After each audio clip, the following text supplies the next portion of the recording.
ശ്രീ പ്രസാദ് കുരുവിള, ബാറുകളുടെ സമയദൈർഘ്യം വർദ്ധിപ്പിച്ചതുമായി ബന്ധപ്പെട്ട് ക്രിസ്തീയ സഭകൾ വലിയ വിമർശനം തന്നെയാണ് സർക്കാരിനെതിരെ ഉന്നയിച്ചിരിക്കുന്നത്. എന്നു മാത്രമല്ല, തെരഞ്ഞെടുപ്പ് അടുത്തിരിക്കുന്ന ഈ വേളയിലുള്ള നീക്കം ചില ദുരുദ്ദേശങ്ങൾ അല്ലെങ്കിൽ ഫണ്ട് പിരിവ് അടക്കമുള്ള കാര്യങ്ങളിലേക്ക് വഴിവെക്കും എന്നുള്ള ഒരു വിമർശനം കൂടി സഭകളുടെ ഭാഗത്തു നിന്നും ഉണ്ടായിട്ടുണ്ട്. KCBC ഇതിന്മേൽ പറയുന്നത് എന്താണ്? 10 വർഷങ്ങൾക്ക് മുമ്പ് ഇടതുമുന്നണി തെരഞ്ഞെടുപ്പിനെ നേരിട്ടത് 29 ബാറുകൾ മാത്രം കേരളത്തിൽ ഉണ്ടായിരുന്ന കാലഘട്ടം.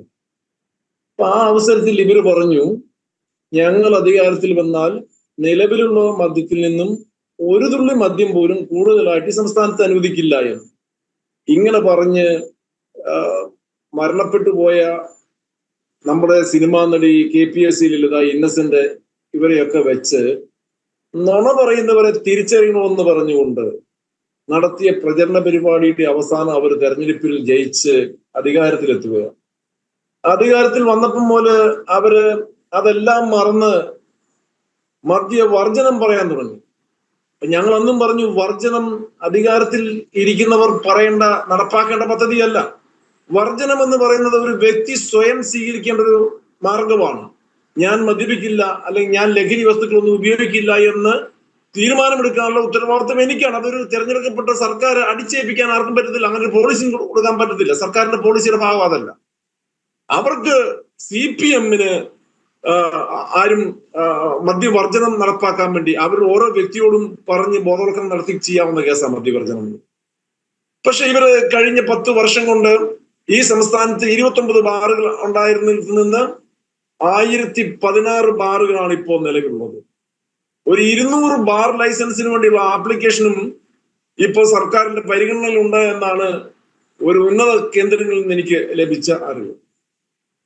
നമുക്കുള്ള ഒരു കാര്യം മനസ്സിലാക്കണം, തെരഞ്ഞെടുപ്പ് പ്രഖ്യാപിക്കാൻ വെറും ദിവസങ്ങൾ മാത്രം അവശേഷിക്കുന്നു. അതിനുള്ളിൽ മിന്നൽ വേഗത്തിൽ, ശരവേഗത്തിൽ, പ്രതിപക്ഷ നേതാവിന്റെ വാക്കുകൾ കേട്ടിട്ടനുസരിച്ചാണെങ്കിൽ റോക്കറ്റ് വേഗത്തിൽ ഒരു നടപടി ഉണ്ടായിരിക്കുന്നു. അത് 10 മണി മുതൽ 12 മണി വരെ ബാറുകൾക്ക് പ്രവർത്തിക്കാമെന്ന്. ഇനി കൂടുതൽ ഫീസ് അടച്ചാൽ 5 സ്റ്റാർ ഹോട്ടലുകൾക്ക് 3 മണി വരെ, വെളുപ്പിന് 3 മണി വരെ പ്രവർത്തിക്കാം.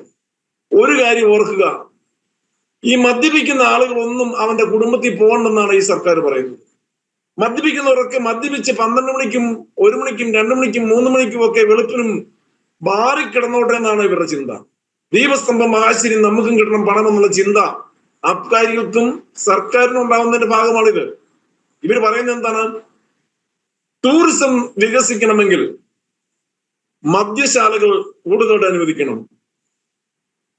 ഇവിടെ വിദേശികൾ ഉൾപ്പെടെയുള്ളവർ ടൂറിസം മേഖലയിലേക്ക് വരുന്നത്, മുന്തിയ മദ്യം കഴിച്ചിട്ട് വരുന്നവരൊക്കെ ഇവിടെ വന്ന് ഇവിടുത്തെ കേരളത്തിലെ ലോക്കൽ ബ്രാൻഡിയും ലോക്കൽ മദ്യം അടിക്കാൻ വേണ്ടി വരുന്നവരല്ലേ.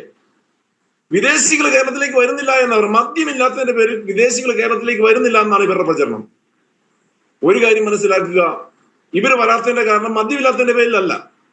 ഇവര് വരാത്തത് മയക്കുമരുന്ന് ഉപയോഗിച്ചതിന് ശേഷം ആ കടന്നാക്രമണത്തെ ഭയമുണ്ട് ഇവർക്ക്. ആളുകളെ കടന്നാക്രമിക്കുന്നുള്ള മയക്കുമരുന്ന് മദ്യം ഉപയോഗിച്ചതിന് ശേഷം ആളുകളെ, ടൂറിസ്റ്റുകളെ കടന്നാക്രമിക്കുന്നുണ്ട്. തെരുവ് നായ്ക്കള് ടൂറിസ്റ്റുകളെ കടന്നാക്രമിക്കുന്നുണ്ട്. വന്യമൃഗങ്ങള് ടൂറിസ്റ്റുകളെ കടന്നാക്രമിക്കുന്നുണ്ട്. ഇതൊക്കെ ഭയന്നാണ് ടൂറിസ്റ്റുകളുടെ വരവ് കുറഞ്ഞിട്ടുണ്ടെങ്കിൽ ഇതൊക്കെയാണ് കാരണം. മയക്കുമരുന്നുകളുടെ ഹബ്ബായി മാറിയില്ലേ കേരളം. മദ്യത്തിന്റെ ലഭ്യതക്കുറവാണ് മയക്കുമരുന്നുകളുടെ വ്യാപനത്തിന് കാരണമെന്ന് പറഞ്ഞാണ്, അതിന്റെ മറ പിടിച്ചാണ് ഈ പിണറായി സർക്കാർ, എക്സൈസ് വകുപ്പ് മന്ത്രി MP രാജേഷ് ഉൾപ്പെടുന്ന ഈ സർക്കാർ മദ്യത്തിന് അനുകൂലമായ നിലപാട് സ്വീകരിച്ച് മദ്യശാലകളുടെ എണ്ണം വർദ്ധിപ്പിച്ച് മദ്യത്തിന്റെ കൊടുക്കുന്ന സമയം വർദ്ധിപ്പിച്ചു കൊടുത്തിരിക്കുന്നത്. ഒരു കാര്യം നിങ്ങൾ മനസ്സിലാക്കുക, ഇവിടെ ബാറുകൾക്ക് മാത്രമേ സമയം നീട്ടുന്നുള്ളൂ. ഡെഫ്കോ കൺസ്യൂമർ ഫെഡറേഷനുകൾക്ക് സമയം നീട്ടുന്നില്ല. മറ്റു മദ്യശാലകൾ, കള്ളുഷാപ്പുകൾക്ക് സമയം നീട്ടുന്നില്ല. ബാറുകൾക്ക് മാത്രം സമയം നീട്ടിക്കൊടുത്തിട്ടുണ്ടെങ്കിൽ അതിലെന്തോ സ്പെല്ലിംഗ് മിസ്റ്റേക്ക് ഉണ്ട് എന്ന് നിങ്ങൾക്കും ഞങ്ങൾക്കും എല്ലാവർക്കും അറിയാം. കേരള പൊതുസമൂഹത്തിന് മൊത്തം അറിയാം. ശരി, അത്തരം ചില സംശയങ്ങൾ തന്നെയാണ് പൊതുസമൂഹവും ഉന്നയിക്കുന്നത്.